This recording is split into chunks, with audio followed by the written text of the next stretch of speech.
Welcome into another Red Friday edition of the Intangibles, brought to you by Arrowhead Addict. Thank you so much for joining us. We hope you had a fantastic holiday, and we're in the little gray period here before Thanksgiving and Christmas. We know you're not really working anyways, so you might as well listen to us. And when I mean us, I also mean my partner in crime here, Christian Ainsworth. Christian, have you gotten your Spotify Wrapped yet? Yes, I have actually. First off, send us your screenshots. If Arrowhead Addict is in your Spotify Wrapped for your podcast, let's see it. Tweet at me at Carter. Tweet at Christian at Chris_Ains32. Let's see those Arrowhead Addict top fives. Would love to see that. I have a confession to make about my Spotify Wrapped. There's a reason why I didn't share it or much of it. For those of you that don't know, who don't use Spotify, if you use Apple Music or some other sort of streaming service, Spotify Wrapped, if you don't know what it is, you probably just aren't on the internet, honestly. But it shows you like how many minutes you listen, what percentage you're in, your top artist, your top podcast. I tweeted it out. I was in the top 0.01% of sports podcast listening of Spotify users.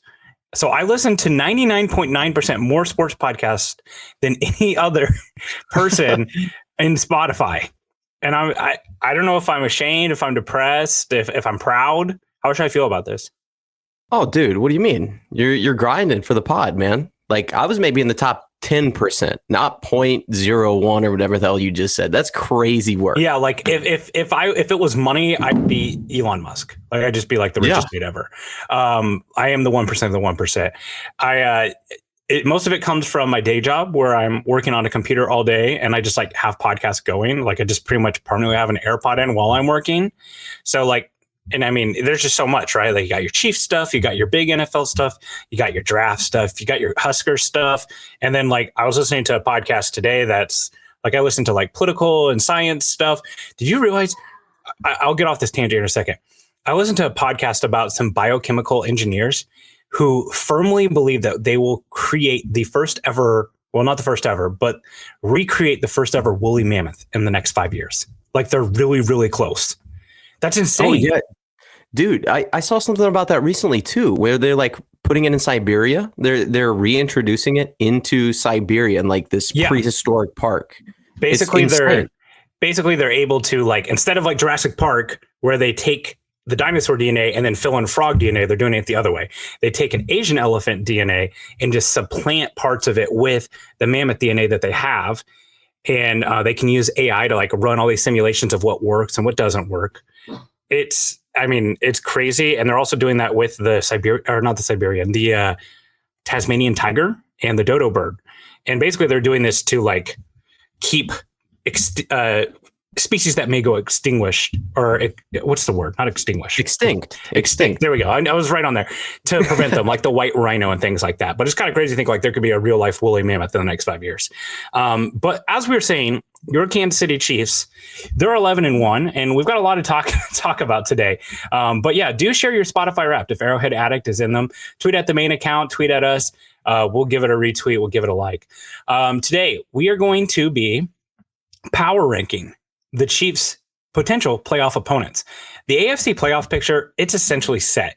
If you go into like PFF, FTN, ESPN, almost all of the AFC top playoff contenders, they're like at 90%, 99% to make the playoffs. The playoff field is effectively set. So we're going to power rank those teams and who we think gives the Chiefs the best chance to win and the worst chance to win.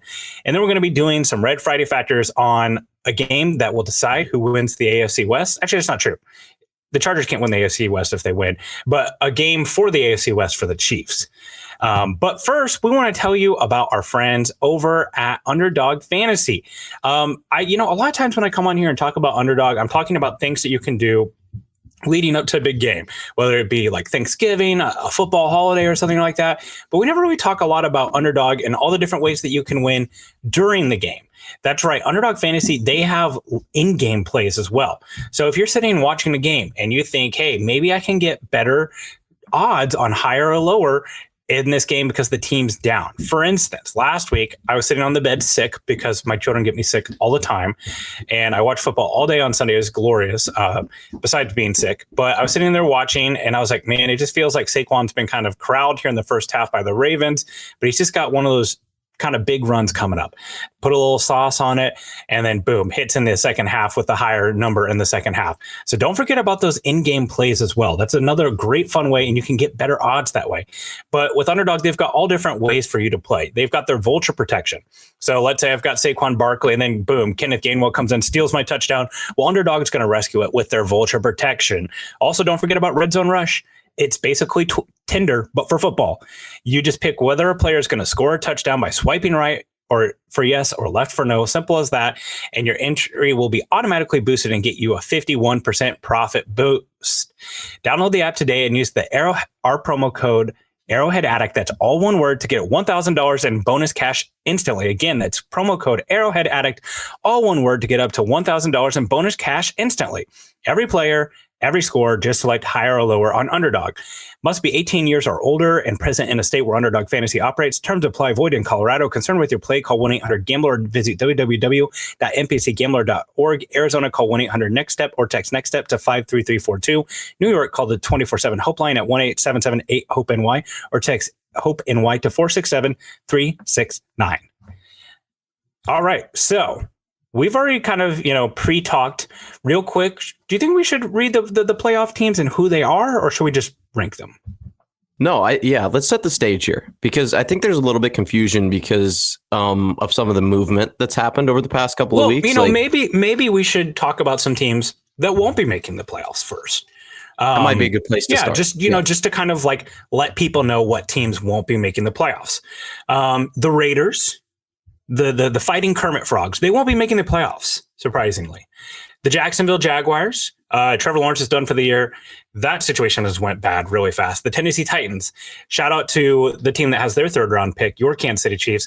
They're one of the worst teams in football. They won't be making it. The Indianapolis Colts have a very, very, very slim chance of making the playoffs. Cleveland Browns won't be making it. The New England Patriots, the Jets, they won't be making it. The Dolphins, very unlikely to make it. And then I wanted to save the Cincinnati Bengals, the best team in the AFC, the team to beat. I think we misunderstood him when he said that. I think he meant like that's the team that everyone beats. Like, we're the team to beat in the AFC. You're right. Everyone's going to do it. I look. Have they won I think they beat the Browns. That's the one AFC game they've won this year so far. But they've only won one game, I think, against a playoff team this season. Yeah, well, I mean, to be fair, Joe Burrow does have one of the worst defenses in the NFL. And you can't expect a quarterback to win an MVP and go to overtime of the AFC Championship with one of the worst defenses in the NFL. That's unrealistic. No one would actually do that, except 2018 Patrick Mahomes, right? But it's fine. It's fine. We'll let Cincinnati miss the playoffs again. I mean, it's essentially nothing has went well for them since the Burrowhead comment. They've not beat the Chiefs since that comment. They've missed the playoffs twice. Nothing good has happened to them. So the curse of Arrowhead, it runs deep. But those are the teams that won't be making it. So let's talk about the teams who are basically 90% or higher to make the playoffs. It's almost set in stone at this point in the AFC. The NFC is way more wild. The Buffalo Bills, the Pittsburgh Steelers, the Baltimore Ravens, your Kansas City Chiefs, the Los Angeles Chargers, the Denver Broncos, and the Houston Texans. Total of 7 teams. We're going to be power ranking our 6 to 1. So we're doing it from the least scary to the most scary. Who are you most wanting to see come into Arrowhead in the divisional round, hopefully, not the wild card? And who are you least wanting to see in Arrowhead in a playoff situation? So, Christian, why don't you lead us off? Who is your number 6 and why? My number 6, so the person I want to see, or the team I want to see come into Arrowhead the most, probably the Denver Broncos. I mean, I was very critical of the Bo Nix pick whenever it happened. Sean Payton seems to have found some gold with him. But other than that, you look at their offense. Let's just go through wide receivers, because if you're going to beat the Chiefs, you have to have a good quarterback and you have to have good wide receivers and a deep wide receiver room. Okay. Number 1, Courtland Sutton. Okay. Like your first round pick from a few years ago, solid starter. Devon Vele is their wide receiver too. Do you remember doing any analysis on Devon Vele? He's a rookie, 6'5", 26 years old. Yeah, they just cut Josh Reynolds, which I was pretty surprised by because I kind of figured that was going to be their wide receiver too, based on what he had done in Detroit in the previous year. Yeah, but I mean, like those aren't like big names that you would think like, oh, that guy can take advantage of Najee Johnson on the outside, right? For sure. A little Jordan Humphrey, Troy Franklin, Marvin Mims. Those are the wide receivers. Go to tight ends. Lucas Kroll, Adam Troutman, Nate Adkins. Like, these are not all-star world beater weapons that I think you would have to be able to beat and contend with the Chiefs. The other thing that I really looked at was the disruption rate. This is a new stat from PFF. Disruption rate essentially combines throwaways, hit is thrown, batted passes, quarterback scrambles, and sacks. And then total dropbacks minus the spikes is taken away. Denver Broncos, 5th on the list with a 20.8% disruption rate. I think that's also how you're going to have to beat the Chiefs. I think you have to have a good pass rush. You have to be able to get home, and you have to be able to get quarterbacks off their spot, specifically Patrick Mahomes, and make him make these mistakes that he's been, making less and less frequently as the season goes on. But I think you have to have those two things. And I don't think Denver has either one. See, I've got Denver a little bit higher than you do. My number 6, it's the Houston Texans. And I think there's a lot of things that go into this. Here's what scares me about the Texans. So I wanted to kind of give credit to each team of what they do well and then why I have them ranked where they are. So they are second in the league in sacks. Will Anderson Jr. and Danielle Hunter. They are probably one of the better pass rushing tandems in the NFL. That against Juwan Taylor and whatever our left tackle is at that point, it's a scary proposition. They are third in defensive DVOA. DeMeco Ryans was the defensive coordinator, or I guess that was Robert Saleh, but DeMeco Ryans has also been a part of that kind of 49er defense that has given Patrick Mahomes issues at times, especially in the big game. So that brain trust there, they kind of have a decent plan to stop Patrick Mahomes. They are second in defensive pass rush get off metrics. So basically, they are the second fastest team to get off the ball. So not only are they winning, they're winning quickly. And then offensively, you've got Nico Collins. He is a wide receiver 1. He's a stud. He can make some of those plays that look, it wasn't a great throw and it wasn't the best play, but he still made the quarterback right. And he has that yak ability that he can turn a tunnel screen into a touchdown pass. He's just got those big, long strides. And then you've got Tank Dell, which Tank Dell has had a pretty disappointing season for him, especially compared to where his stock was last year. But right now, Shamari Connor in the slot, Tank Dell, if Trey Tucker is carving you up, anything's on the table, right? Tank Dell certainly got the talent to do that. And then you've just got obviously CJ Stroud, again, another guy who has not had the year that he had last year. And I think we kind of got a little ahead of ourselves with some of the expectations for him, but he still has the capability of just making a few throws. It's oh, what the hell? How he's on his back foot. He was down. He's, being tossed down and he still makes those plays. He has the ability to make those off platform crazy plays. Now, why are they my first team? The team that I'd most like to see. Part of it is because this is not a good offensive football team. They are 25th, in offensive DVOA, 23rd in rush DVOA, even though they are a team that prides themselves on running the ball with Joe Mixon. CJ Stroud has one of the worst, or not worst, but a pretty bad EPA per dropback at negative 0.4. So basically, every time he drops back, it's a negative thing for the offense. He's behind Jameis Winston and Kirk Cousins. Kirk Cousins, which threw 4 interceptions last week. Another thing, their offensive line, this is the most penalized team in the NFL. And I believe they're second, the Ravens are first. But their offensive line is not good. Went from a strength to a weakness real quick on this team. They are 27th and 28th, respectively, in ESPN's pass rush or pass blocking win rate and run blocking win rate. And they're 22nd in yard per play. I don't think that they have the I think of the teams that could come in here, I don't think offensively that they're going to be able to challenge the Chiefs enough. I do think that the defense is there, but I also think that we've just not seen CJ Stroud's best ball here. If they can't run the ball, they are essentially done as an offense. And that's something that the Chiefs have done a pretty good job at this year. It's not been a strength as much as it has been recently. And also, we'll just throw in the factor that the Chiefs, they're going to see the Texans here in a couple of weeks. But this isn't a team that plays the Chiefs often. When it comes to the divisional team, there's a different element to that. And also, all the other teams, I feel like the Chiefs see quite a bit. So they're the team that I feel like if they come in here into Arrowhead, that's probably a best case scenario, especially if it's in the divisional round.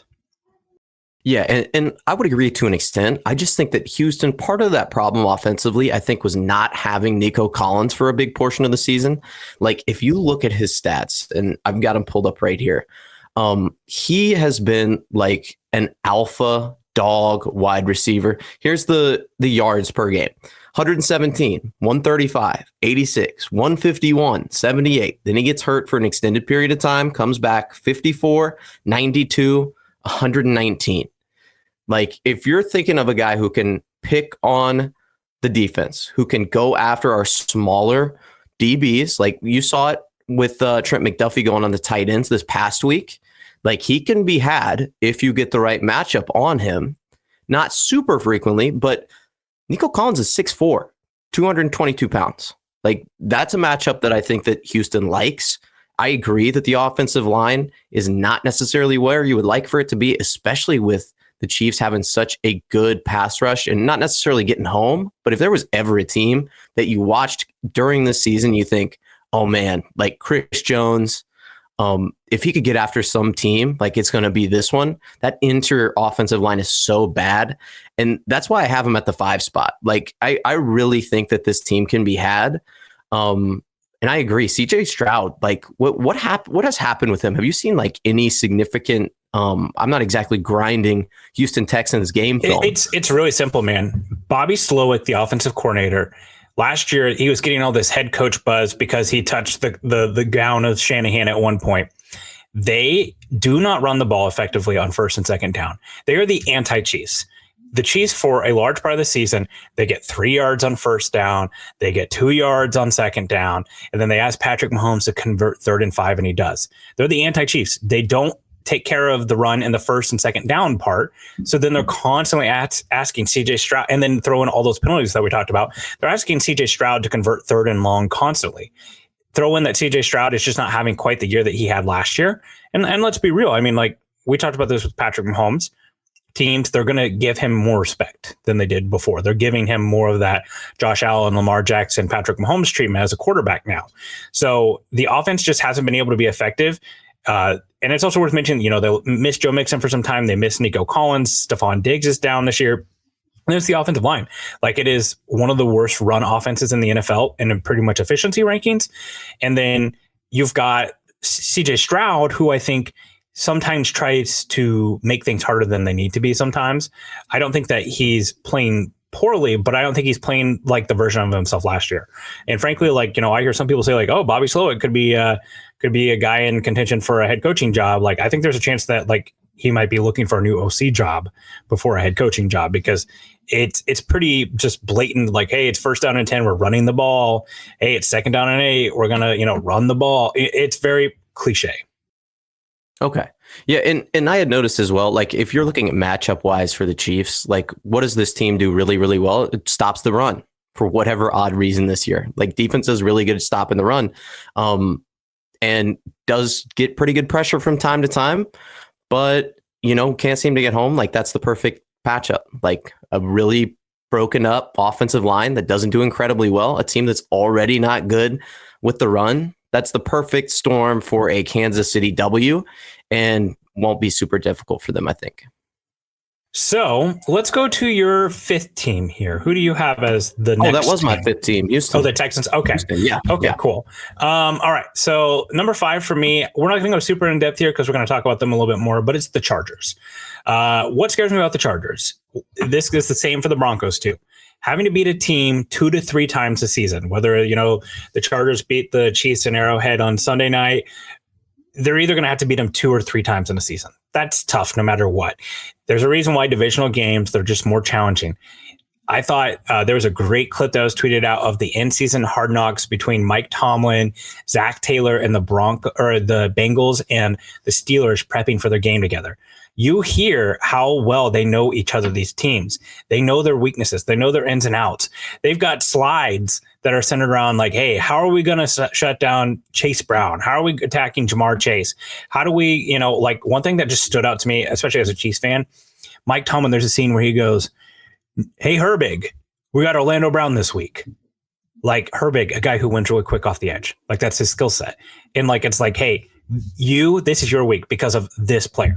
That's the divisional factor there, right? I'm not sure that would be the case where if it wasn't a divisional opponent. So that scares me.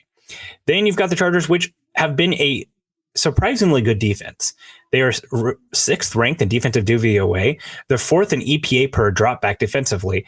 And then Justin Herbert's legs. That has been a realization for this offense. I always felt like he didn't run enough whenever he had previous offensive coordinators. Greg Roman has empowered him to run more, and he's just capable of having those back-breaking scrambles on first down or in the red zone. And he's, a big guy too. Like he's not some small, slightly built guy. So he's someone that if the playoffs are on the line, you can see him making some back-breaking runs, like Joe Burrow has done to the Chiefs at times, or like Josh Allen has done to the Chiefs at times. And then like this one's the most obvious, but I'm getting like cold sweats already thinking about Shamari Connor covering Ladd McConkey out of the slot. So that's what scares me. Now, here's why they are fifth for me, which is, my second least scary. The offense is fairly limited. If you can shut down Ladd McConkey, you have a pretty good shot with this offense. They're 14th in DVOA on offensive. They're limited at the tight end position, which is a spot that's killed the Chiefs. Will Dissly, shout out like a great fantasy waiver wire ad if you picked him up this year, but he's not a world beater. And that's a spot that the Chiefs are usually pretty weak at. The interior offensive line, Zion Johnson's just never really taken the step that they wanted to. They've been rotating guys in and out at guard and this year. The tackles are great, but like that sounds like a Charles Omenihu, a Chris Jones, a Tershawn Wharton game for me. And the run defense is pretty average. NFL Pro has a stat called run stuffs, which is basically like how often are you hitting someone before they get to the line of scrimmage. And they're 26 in the NFL in that rate defensively. So this feels like an opponent that it could look a lot like their game did on Monday Night Football in the Harbaugh Bowl, where they hung tough there for a little bit, and then the talent differential just really started to show up at the end of that game. And you had those bright, shiny moments from McConkey and Herbert, and you still see some of the flashes from guys like Derwin James. But at the end of the day, the talent differential and the coaching differential it started to show up a little bit. They're ahead of schedule. I think here in a couple of years, we're going to start seeing some really epic clashes between these two teams. And also just like something I'm going to pound the table during draft season. How many teams this year went young on defense and regret it? Nobody. First off, draft crush of my own, Cam Hart, has been balling out for the Chargers. Like they've gone youthful on defense and it's already paying off. So there's a lot of things like Jesse Minter. I think that is a guy who's going to be a head coach real quick, the defensive coordinator for the Chargers. They're my fifth team for those reasons. Yeah, and I really like that you prefaced that with, well, not necessarily prefaced it, but you ended off there with, hey, they're ahead of schedule. Like this is a team that very much has holes that need to be filled, whether they're on offense or on defense.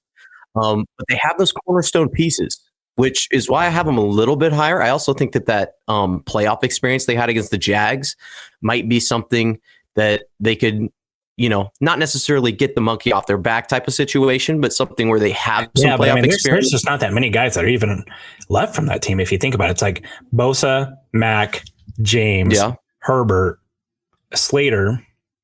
That's about it. I mean, there's not a lot of guys that are left because I don't think not Patrick Surtain, Asante Samuel Jr. is playing right now. I think it's like on IR or something. Either way, anyways, continue. Sorry. No, but that's fine. But those are the leaders. And I think that whenever you have like a game like that and your leaders are the ones that kind of let you down, especially with Justin Herbert's play in that game, especially late in the play calling, it could be a situation where they're like, hey, this is a completely new team. We have the experience. And Justin Herbert, I mean, like if you look at how he's being utilized now, where he only has one interception on the year. A lot of people don't know that. 13 touchdowns, one interception on the entire year.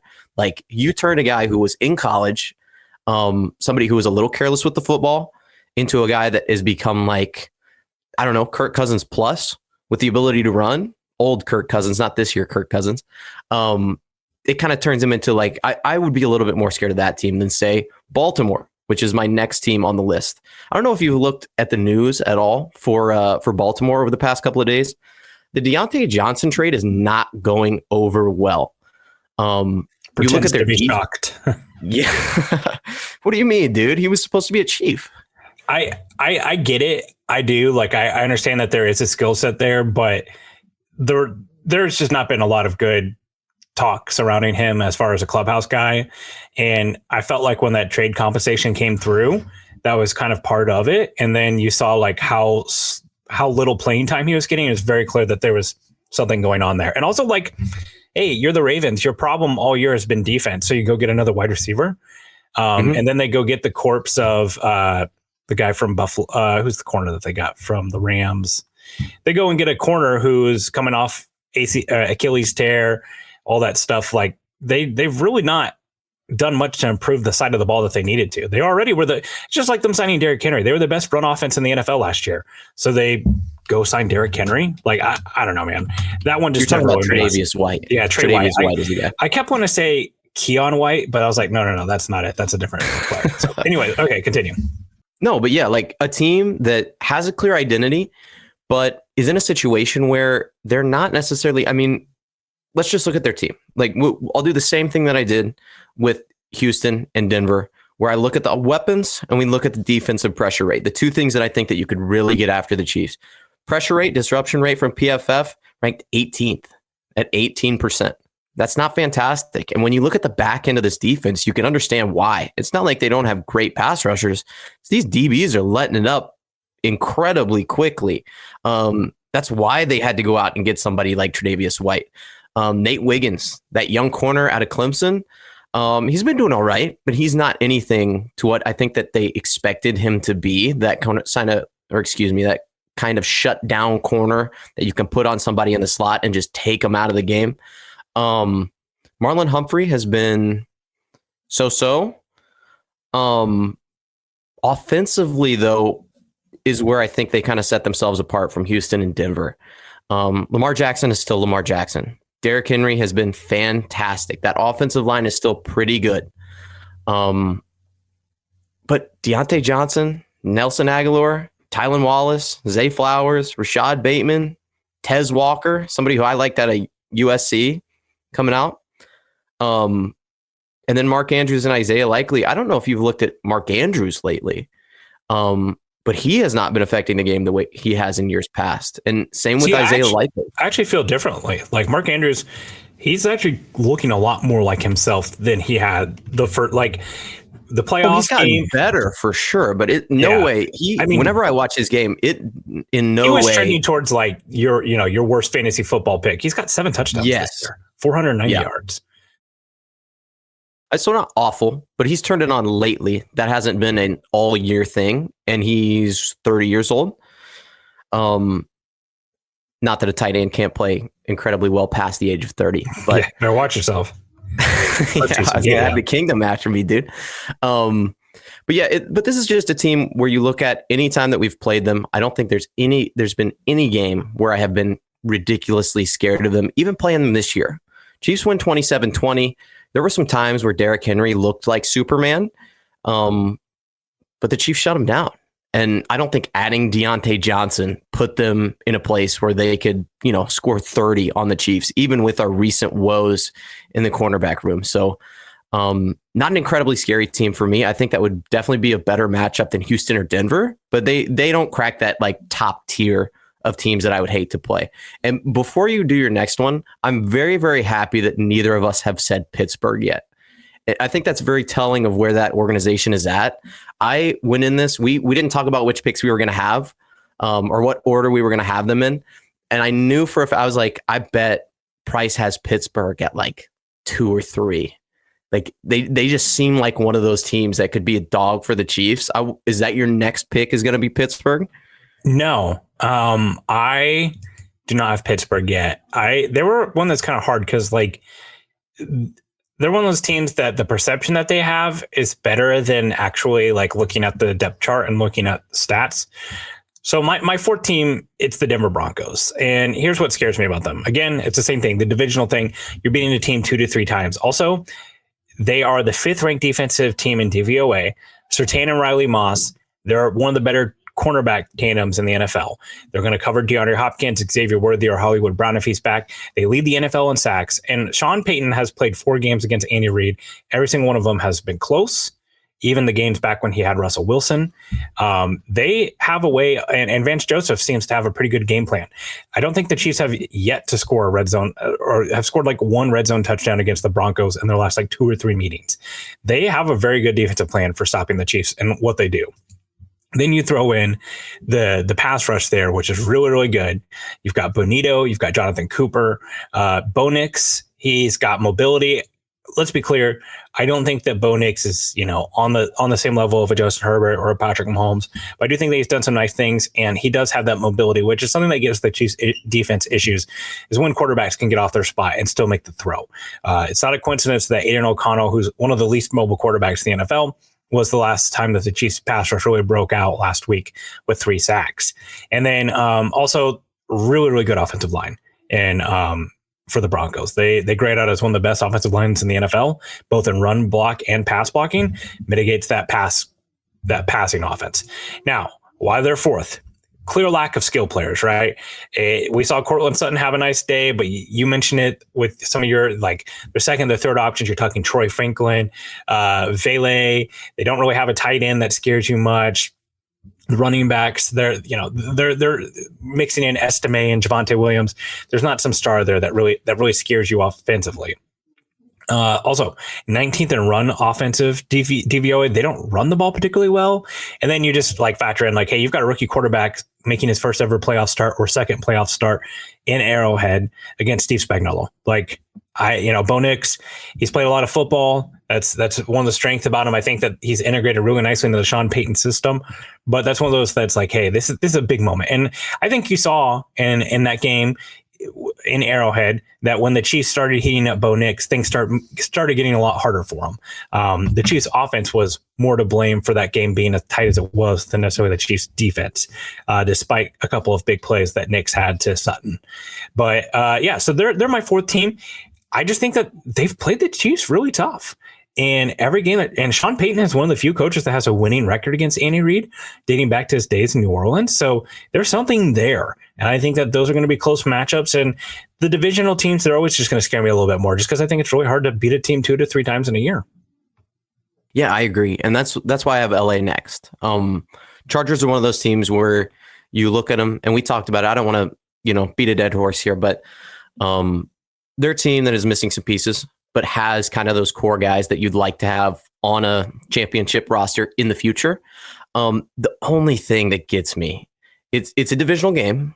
So like you said, those always, you never really know. Whenever I do bet, I do not bet divisional games. But it's also one of those situations where I'm going to go through just Justin Herbert's games, his passing yards over the past couple of weeks. He didn't throw over 200 yards until week 6 against Denver, and it was only 237 with 1 touchdown. I think part of that's a product of having a new head coach. And if you looked at how Herbert's utilized this year, it's completely different than how he's been utilized in the past. He is not asked to be Superman until certain spots in the game.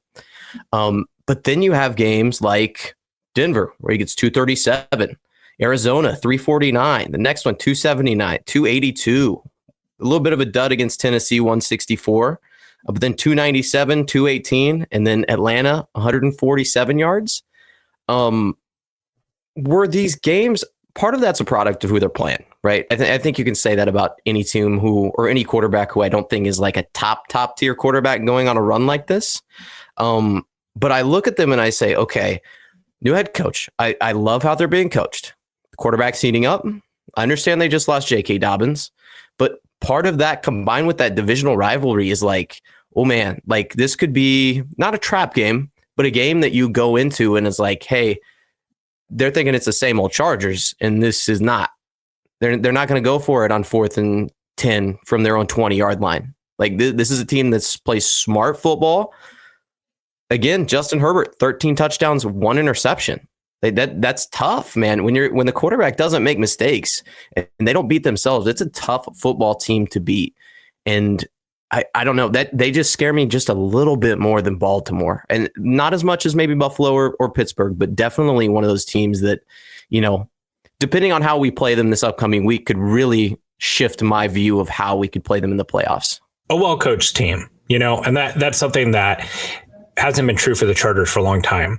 With the Raiders last week, it was kind of, despite the Chiefs getting lucky, which in that instance they did. Let's be real. Part of that is hey, like the Raiders are going to Raider at some point. That's like a Marty Schottenheimer thing. The Chargers, they are slowly kind of breaking the the curse. Some of it's still there. They did their best to charger against the Bengals in a game that they had a massive lead and let them back in, but the Bengaled harder than the Chargers chargered. If that makes sense. But yep. I think the Evan McPherson missed like 2 kicks that could have won that game for them. And the Chargers kept giving the ball back too. So it was kind of a sloppy game, but yeah, I do think that he's going to get the best version of Justin Herbert. And he's doing this right now with effectively one wide receiver and a running back who is good when he's healthy, but he's not been able to stay healthy. So what does this look like if, they go and draft Caleb Johnson, or they go get Kyron Lacy, or, they make a move for T. Higgins of free agency and they beef up that interior? Like this can be scary here pretty quick. All right. My number 3 team is the Pittsburgh Steelers, which, by the way, you were talking about the Deontay Johnson thing. It just reminded me of a tweet that, there's some really great George Pickens tweets. Did you see all the fights with the flag planting and the college football this year? Oh, yes. Yeah. It was every college player. It was like the quote was like every college. Let me retry that again. Every college player this weekend. What would George Pickens do? And then another one I saw was the Pittsburgh Steelers have a CTE demon that just jumps from player to player for their wide receivers. It's crazy, dude. Every single one of their wide receivers has a problem. I'm trying to think. Antonio Brown, Deontay Johnson, George Pickens. I feel like, is there someone else in there that I'm missing?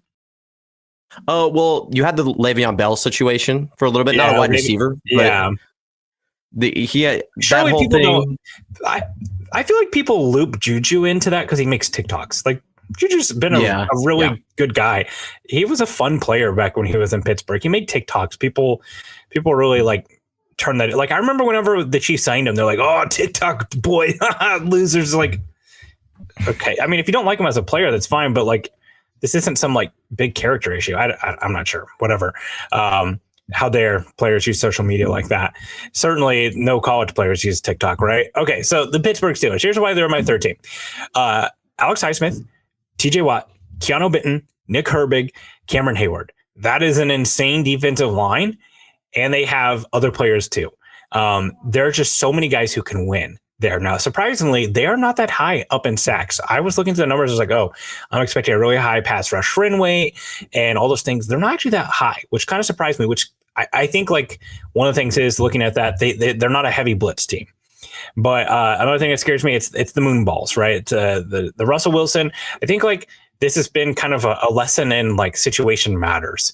You have Russell Wilson in Seattle, who is a hand the ball off and throw moon balls and then dump the ball off in the flat. Don't throw the ball over the middle. Had a lot of success. That roster starts decaying over time because of personnel decisions. They trade him to Denver, and he's trying to run the offense like Peyton Manning was in there. And he's got an office in the building and a bad offensive coordinator, and it all goes to crap. Sean Payton doesn't want him, and they effectively bench him halfway through the season despite him playing well. Russell Wilson is playing the well-actualized version of himself. So those moon balls, there are those plays that he makes it that it's like, well, he put that in the only place that it could be. And we've seen him make those plays against the Chiefs sometimes in the red zone. It is possible for him to have just a few of those throws that are just like, geez, man. George Pickens over Trent McDuffie, smaller guy. They've got an effective run game. They're a well-coached team. You feel like they're not going to do the dumb things that some of these other teams do. They're prepared. And then also like dumping the ball off to the running back in the flat. That's something that Russell Wilson does a lot. The Chiefs haven't been nearly as good at that this year as they were last year. That's something that has kind of been a concern. Like we saw that the Raiders move the ball a little bit that way with players like Sincere McCormick. So surely that could be an issue for the Chiefs. And then lastly, like Russell Wilson's legs. That's something that like he still has an element to his game. Why I have them just at 3? Not a lot of weapons beyond George Pickens. You know, they've got some good play out of Calvin Austin. Mike Williams is there, but hasn't been featured a lot. They win in a certain way. They have a path to how they want to win games, even though they did just throw for like 400 yards against the Bengals. That's more of a Bengals thing. And like I said, they're not that high in sacks. So despite all those, really great pass rushers and really great players on the interior defensive line, they aren't getting home very often. And then I think the defense, while the pass rush is really good, outside of that, they're kind of making do with Joey Porter Jr. and Minka Fitzpatrick. But the secondary and linebacking core, there's still some opportunities to be had against that group of players. So I have them at 3. I still would feel good about Patrick Mahomes going to blow with Russell Wilson, but it's a team that you feel like they are not going to beat themselves, and the Chiefs are going to have to come out and play a good game. And you could see a situation like you saw against the Raiders last week, where the Chiefs' offense is just not functional because they can't pass protect. Yeah, and that's a real fear. And I think it's very telling that we're both bringing up good coach. These teams that are at the top are very, very well coached. They do a few things very, very well. And they can attack the Chiefs in maybe some ways that teams like Houston or, Baltimore, LA can't. Like, these are teams that are actual threats to the Chiefs offense and aren't going to make the stupid mistakes that have allowed the Chiefs to, win 11 games when maybe they, shouldn't have this year. Pittsburgh is my second team. It's for all the reasons that you talked about, but it's also we used this stat earlier, the disruption rate. They're 10th with 19%, almost 20% disruption rate. That's very, very high. You talked about that defensive line, man. They are full of studs, guys that are actual game breakers, can actually make a difference on the defensive line. They might not be like that Chris Jones ceiling, although TJ Watt obviously is in that conversation. Guys like Cam Hayward, man, those are guys that can come in, play legitimate snaps, and do very, very well. Like, this is George Karlaftis plus a little bit. And that's something that I think could really, really hurt the Chiefs. I know, depending on what you've read over Twitter for this past week, DJ Humphries has either been the best left tackle of all time, or they're not sure that he's even going to start against the Chargers this week. It's one of those situations where that defensive line matchup, I mean, obviously it's going to play a major role, and it's kind of the squeaky wheel on the offense as of right now of like what we need to get fixed and something that can be exploited. But it's really one of those things, man, where you see the matchups, I just see if I was the offensive line coach for the Chiefs and I laid my head down at night knowing we had to play Pittsburgh the next day, my entire night is filled with nightmares of TJ Watt on Wanya Morris or Kingsley Suamataia at left tackle. And it's just, oh God, okay, so we can't run anything left. I guess we're going to have to chip somebody left every single time and help them all out. But the other part of it is, like, you look at Russell Wilson 2 years ago in Denver, where he had like that really, really bad season. Everybody said he's washed. And then he came back the next year and did a little bit better. But then, obviously him and Sean Payton parted ways. 10 touchdowns, 3 interceptions on the year. He's keeping the ball safe. And say what you want about Justin Fields as well. Only 1 interception on the year as well. Like that's a very good. This is a well coached. When you have a well coached team, you're never going to have a lot of turnovers. But having your quarterbacks, both of them, who are threats in their own right, be able to be careful with the football is something that no football team has but Pittsburgh. And as a quarterback or as a coach who has coached against a lot of running football teams, anytime you have that +1 in the box with the quarterback being able to run the ball, you pay attention. And when it's Justin Fields, that, you get that trigger in the NFL as well. Yeah, the Justin Fields wrinkle has been something that's, it's been kind of predictable, but it is something you got to factor into. And at some point, he's going to pull that back and pass it too. Yeah. Okay, my number 2 team, it's the Baltimore Ravens. We won't spend a ton of time belaboring similar points.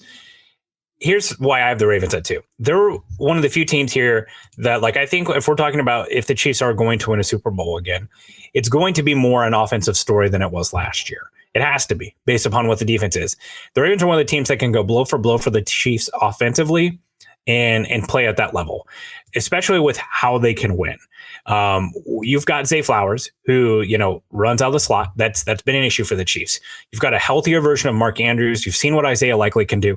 The Chiefs defense struggles against tight ends. That could be potentially a nightmare, those 2 guys. Then you've got to throw in the explosiveness of Derrick Henry. Justice Hill was actually more of a big factor in that game in Arrowhead in week 1 than Derrick Henry. So like you've got that too, who's a pretty good pass catching back. And then their run defense, it's still like, even though the rest of their defense hasn't been very good this year at all, run defense remains elite. They did a pretty good job with Saquon until the fourth quarter of that game against the Eagles. So you're asking the Chiefs offense to win with, and like, by the way, they're towards the top of the NFL in sacks too, despite them not really having a lot of guys. Now the defense hasn't been very good coverage wise, but like it's hard to throw the ball if you're on your back, which is something that the Chiefs found out last week. And then, you know, the obvious of Lamar Jackson and what he can do as a runner, what he can do as a passer. He's continued to grow as a passer. I'm not going to say that he's on that same level as some of the other guys, but he's gotten better. And he has been able to hit on some of those deep shots to Zay Flowers and the things he does out of structure. I mean, the play where he caught his own pass in the AFC Championship is like one of the most incredible athletic feats you're going to see. From a quarterback, just like how he did that was crazy, right? So, you know, the Ravens, here's the things that, like, if you're a Chiefs fan, here's some things to look on the bright side, right? First off, we talked about the defense, the pass coverage unit, it's not good. They're 26th in EPA per dropback. The linebackers, despite them having a big name there, really haven't played that well this year. Justin Tucker, the Ravens have lost their games by 22 points this season. Justin Tucker has missed 22 points worth of kicks. Like, Justin Tucker is a huge concern for that team. How do they move on from one of the greatest kickers of all time in the middle of the season? Like, I feel like there might be a mystery IR stint coming for him. I'm not sure. And then also, like, the Chiefs have got to be in their head a little bit. Like, there's some of these teams, like, one of the reasons why you secretly ask a Chiefs fan, like, hey, who do you really not want to see in the playoffs? It's the Bengals. And it's because the Bengals come in here and they believe that they can win. And I'm not sure that the Ravens think that they are capable of beating the Chiefs at this point. All right. So, Christian, that's my number 2 team. Who do you have as the team you are the most scared of? I have a feeling I know who this is. Yeah, if you use the method of deduction, Buffalo is the only person or the only team left on the list. It's just simply for 1 point. And I know there's a million things you could point to for why Buffalo is such a tough matchup for the Chiefs. But I think this year, especially over other years, why this is going to be such a tough matchup is just Josh Allen. Usually you have that wave, right? Of Josh Allen throws a bunch, runs for a bunch of touchdowns, throws for a bunch of touchdowns, and then, he has a bunch of interceptions. It's like 5 interceptions on the year through 13 weeks. That's pretty good. Yeah, he's really, really turned that aspect of his game around. Which is insane. If you've been watching him for any extended amount of time, and I would imagine most of Chiefs fans have done that, this almost looks like that version of Patrick Mahomes when he finally got things rolling, where, hey, I don't need everybody. I can make the passes I need to make and still look pretty good doing it. That's what Josh Allen's been doing. And you look at the top tier quarterbacks in this league, and Joe Burrow was in that conversation, and Lamar Jackson's in that conversation. And you have guys like Purdy and Jalen Hurts coming in and out of that conversation.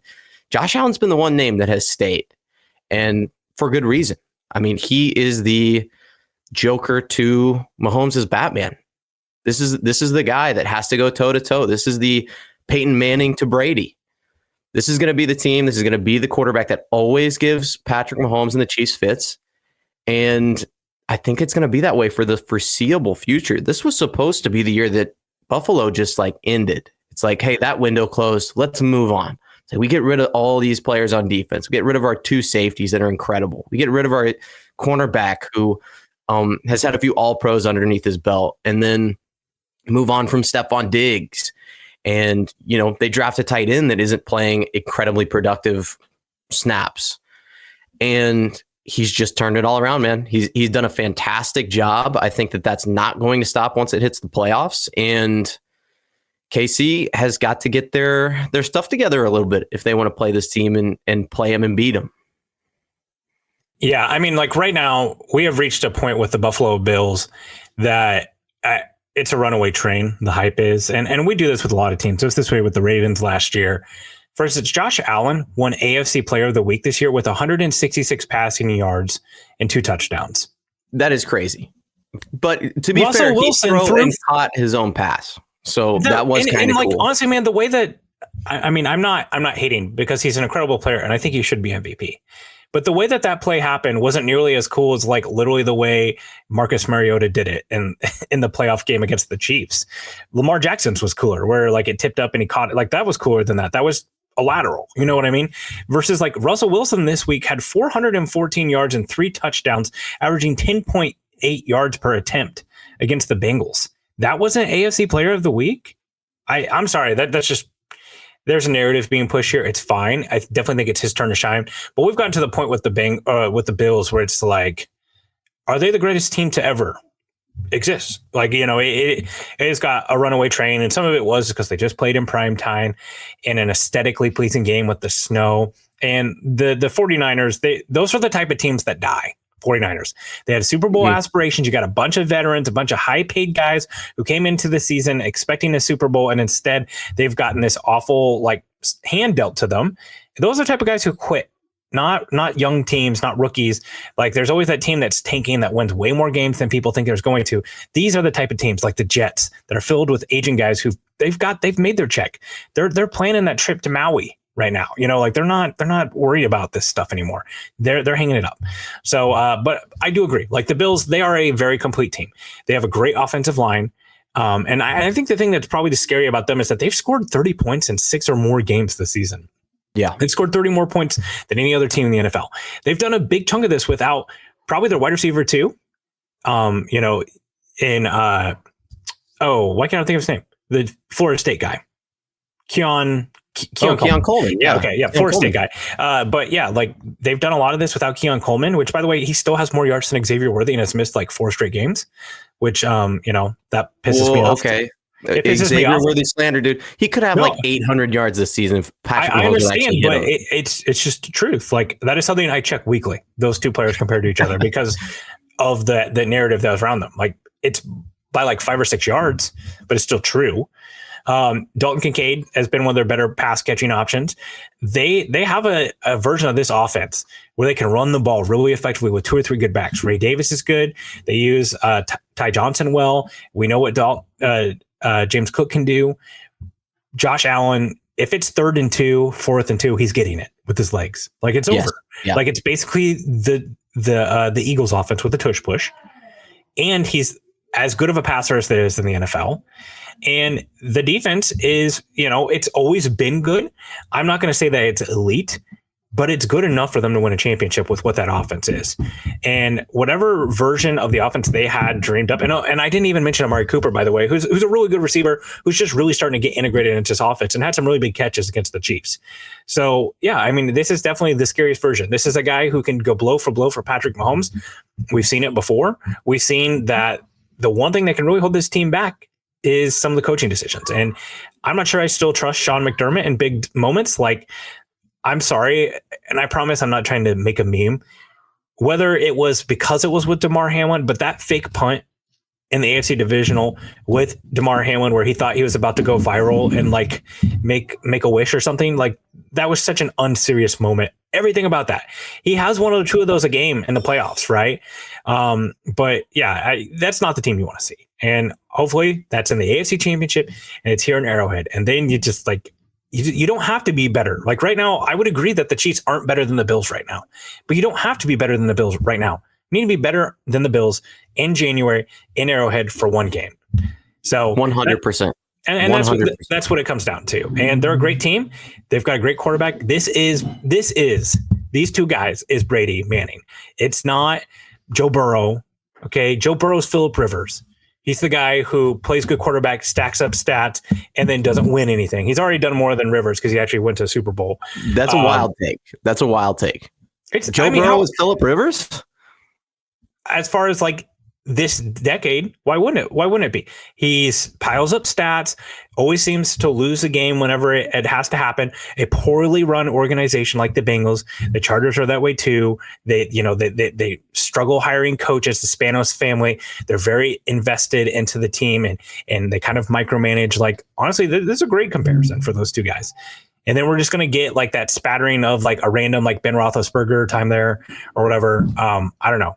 I think like no, I think he's better than that. I think he's better than that. I think statistically you might be correct. I mean, Phillip Rivers was fantastic. Phillip Rivers, I mean, he's gonna be a Hall of Famer. He's gonna be a Hall of Famer without ever going to a Super Bowl. No way, dude. Okay, Philip we're Rivers not. isn't a Hall of Famer. We'll circle Hall back. of very good. We'll circle back to that. He's going to be. But all right. So while we're talking about Philip Rivers, let's talk about our Red Friday factors for the Chargers. So this is a big game here in Arrowhead. The way that those Buffalo Bills are playing, it's feeling like the Chiefs are going to have to go 15-2 to get the 1 seed. Because remember, if they go 14-3 and the Buffalo Bills go 14-3, the Chiefs will not be the 1 seed. So they have to be a game better than the Bills. I do think that the Bills have a loss in them, whether it be the Rams, whether it be the Lions, or maybe they happen to slip up where they go Patriots, Jets, Patriots. But man, Patriots, Jet, Patriots sounds like a pretty sweet way to finish out the season.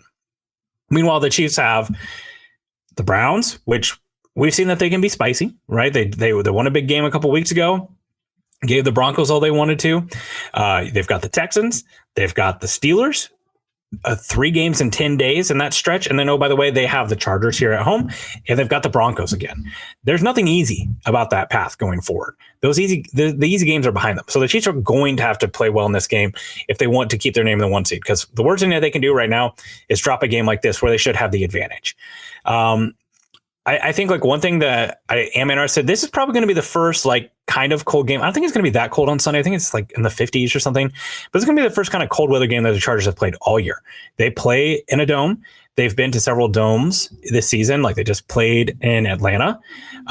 So there's something there. Like this is a team that maybe not be as accustomed to this, but make no doubt about it. By the way, every podcast you listen to, everything you read, everybody and their brother is going to pick the Chargers in this game because they want it to be true. Everyone wants to be the person that's like, see, I told you, like the Chiefs, they're crumbling. This has been coming for a while. They've been winning lucky. Jim Harbaugh, he gave his players lunchboxes today and it says stalwart on it. Like they all want to be a part of the thing, right? So don't be surprised when everyone picks the Chargers. It's just trendy. Reality is the Chargers haven't been playing that well themselves. They got outclassed by the Ravens in a game on Monday Night Football. They just won a game where they had 4 interceptions and 198 yards of offense, and they won that game against a pretty poor defense in Atlanta. And oh, by the way, 115 of those 198 yards came from Ladd McConkey. Like that was the entire offense was Justin Herbert to Ladd McConkey. J.K. Dobbins being down has hurt substantially. They still have some interior offensive line problems that I'm not sure that they have an answer to, and they've really struggled finding another option besides Ladd McConkey. Quentin Johnson, they have gotten more out of him than last year, which wasn't hard to do, but he's still struggling to find the version of himself that doesn't drop the ball. So I don't know, man. Like I think this is a tough game. I think it's a game that the Chiefs are going to have to bring their A game, and I guarantee you, Harbaugh is going to have the Chargers. This is their Super Bowl. They will care so much about this because the game in Los Angeles, it was early in the year. He was still setting the tone. There's a ton of injuries for the Chargers in that game that the Chiefs won. Now, the Chiefs, they lost Rashee Rice in that game. That was the first game of Kareem Hunt. But I have a feeling that this is going to be a huge moment for this organization where it is right now, especially in prime time. Oh, yeah, and I agree. Are we going to get into our Red Friday factors? Oh yeah, sorry. That was just me That was just me ranting. No. I felt the vibes. I knew you were going in. I was like, okay, take a step back. This is. That was setting the stage for your first Red Friday factor. Okay. All right, cool. So my first Red Friday factor is take advantage of Justin Herbert's weaknesses. So he ranks 12th in QBR, 24th in completion percentage, but first in turnovers. He only has 1 interception on the year. This offensive line is very, very good at the tackle position. But interior, I think they can be had. And I think whenever you have a guy like Chris Jones who can disrupt the pocket from inside, you have Charles Omenihu who should be getting some more reps. I think he had 53% of the defensive snaps last week. He's getting back into the defense, getting ingratiated. And then you have Josh Uche and Mike Dana who can occupy those outside tackles. You can really take advantage of some situations here where you are rushing the passer from the interior. You are making Justin Herbert beat you and taking away what I think is the Chargers' best offensive trait, which is their running game. Good news for the Chiefs. J.K. Dobbins is going to be injured for this game. Who could have saw that coming? Dude, I don't think he's had a single full season in his entire career. But anyway, yeah, they're going to be able to take away the run. They're going to affect Justin Herbert. Still got the Bills on my mind, dude. I'm more scared about them than the Chargers are. But yeah, so let's not try to do anything crazy. We're probably not going to see a lot of interceptions, but force him to throw the ball a significant amount of time And he won't put a lot of them into our defensive hands, but he will put a lot of them on the ground.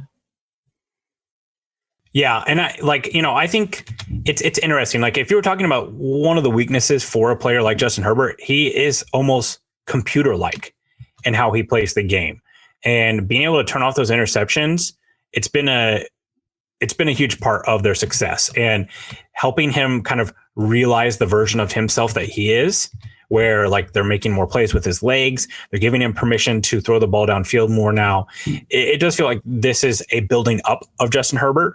Like, one thing that I've liked is, like, I was pretty critical of Harbaugh and just like the whole experience that I thought he's going to do here. But watching him build up Justin Herbert and telling him, like, hey, like the other day, there was a post-game video of them and he handed him the game ball and he's like, hey, talk to the guys, just talk to them. And you could tell, like, he's trying to encourage him to be that leader. As someone who used to be a teacher, you're a coach, like, I can really appreciate that part of thing, like empowering your students, your players. It's cool. So I am buying what he's selling, for lack of a better term. So totally get that. And I think like they're helping him realize the best version of himself. For me, the next thing, or the first thing, is going to be shutting down Ladd McConkey. I mean, he has double the receiving yards of any other player on the Chargers. He also opens up the run game because he can win quickly. So like, you start backing off the line of scrimmage, we're going to give you a healthy dose of Gus Edwards and J.K. Dobbins when he's healthy. They have targeted Ladd McConkey 27 times on third down. It's third and McConkey. Okay. Crazy. So they are going crazy for Ladd McConkey at the sticks.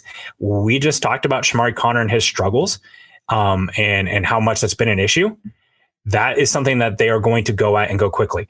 Please, I'm begging you, Trent McDuffie, Ladd McConkey, shake hands. You can shake hands after the end of the game because you guys are hanging out the whole game if I'm Steve Spagnuolo.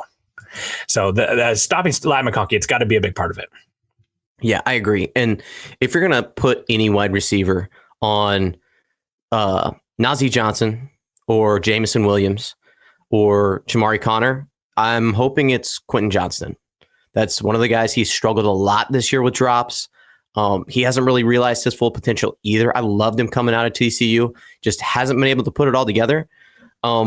Take advantage of that, man. Like, I don't know if Justin Herbert has the confidence in him that he once did, but there are some serious malfunctions going on with his game. And I think if that's the guy that beats you, if Quentin Johnston goes off for 300 yards, you go, okay, well, that's the one time he's going to do that this year. We'll shake hands and we'll see you in the playoffs. Like that the likelihood that will happen again is very, very low. So my second Red Friday factor is getting after the quarterback. So the Chargers have the seventh, they're tied for seventh in sacks taken this year. Justin Herbert has been on his back a lot. And the Chiefs, oddly, we've talked about it in a few shows before this, but their disruption rate, seventh in the league. Little over 20%. Like this is a defensive line that can get after the quarterback. Now, they're not exactly being able to get home. They don't have that ability, or they just haven't had that the luck that it takes to get all the sacks that they had last year. But excuse me, they're definitely in a situation here where they can take advantage of the interior offensive line. Like Justin Herbert has to be put on his back. I understand that his weaknesses in throwing the football short and doing those things, throwing a lot of passes in a game is something that I talked about earlier. But this kind of builds off of that and allows us to, get after that quarterback with the defensive line that I think is starting to gel together. Yeah, for sure. And like we said, the interior of the offensive line, it's just not been as strong as it has been in years past for the Chargers. The tackles look great. It's easier to build the interior. I have confidence that they will do that quickly. But for right now, it's more of a point of weakness. They've been rotating in some players at guard, trying to figure out the best combination there. For me, it's controlling the run game. After losing J.K. Dobbins, the run game has not been the same. 3.3 yards per carry against a pretty bad Falcons defensive line last week. Gus Edwards just really hasn't been much of a threat. And then we talked about Herbert's legs. He's a much more efficient scrambler, kind of more that Patrick Mahomes level scrambler than your Lamar Jackson, your Josh Allen. But if they can shut down the run game and shut down Ladd McConkey, this offense really has no option. I am not fearful of Will Dissly, of Josh Palmer, of Quentin Johnston beating me in this game. So you shut down those two guys, you've got a pretty good path to having defensive success against this offense that honestly is pretty average already. Yeah, I agree. What's your next Red Friday factor price? Last thing for me, overcoming the coverage, the Chargers. The Chargers have been the second best at limiting yards per separation of coverage. So next gen stats, they have a separation score, basically. The higher the score is, the worse, right? How close are you to receivers when they're getting the ball? Some of this does have to deal with the percentage of man and zone coverage you're playing, but the Chargers are closer to your receivers than almost any other team in the NFL. They're second. So they are getting on receivers and really kind of making it difficult on those quarterback reads. Patrick Mahomes had 2 interceptions last time against the Chargers. Now he's playing a much better version of ball than he was then, but that's still something to consider. They are top 10 in pass yards allowed per game, and they have lots of coverage stacks. So figuring out this Jesse Minter defense, it's something that the Chiefs, they've seen some, like this is kind of the same branch of defense that Mike McDonald was running in Baltimore last year and has taken to Seattle. The Ravens are trying to run it, not as effectively as they are here, but the Jesse Minter effect, it's been huge there. So the coverage unit is something that, like, the Chiefs, they've got guys now. We're seeing a better version of DeAndre Hopkins. We're seeing a better version of Xavier Worthy. And I think, some of the things we've seen out of Noah Gray are positive signs as well. This run defense it's average. It's not great. We saw it kind of start to weaken down in the second half against Derrick Henry. Bijan Robinson had success in the first half of that game before Kirk Cousins decided he wanted to see Michael Penix as quickly as possible. So we will see how the Chiefs do in this game. I'm pretty excited about this game. What are you thinking for a score here? We don't usually do game predictions. What do you think it's score-wise? Ooh, I would imagine that it's not going to be incredibly high scoring. I think that if it is, it will probably be a Chiefs victory, but that's kind of hard to see at this point. I would love to see them get Xavier Worthy involved a little bit more. I know we've been saying that for the past 6 weeks, but it's 12-13 for me. Yeah, dude, seriously. Like we've been banging that door for a while. I would say probably 23-30, 23-27 Chiefs. One of those games where it's very, very nip and tuck the entire time. Well, it's going to be a one-score game. It has to be. Yeah, obviously. I mean, it's the Chiefs, man. It's always, and it's a divisional game. So we're not going to blow them out. We're probably not going to hit 30, but hopefully the offense does a little bit better. And, Yeah, I've got Chiefs 24-21. Holding off a field goal at the end or something like that. Just how these games go. And until they prove otherwise, that's the way it's going to I'm done predicting the big Chiefs win. It's just not going to happen. But you'll want to make sure you're tuning in here at Arrowhead Addict for the halftime show, for the pregame show, for our postgame show. Even after Sunday Night Football, we'll be on here, hopefully celebrating. Thank you so much for listening. Be sure to give this video a like, subscribe to our channel, and have a great rest of your week. Enjoy your weekend. Go Chiefs. Thank you for listening to us here at Arrowhead Addict. Have a good one.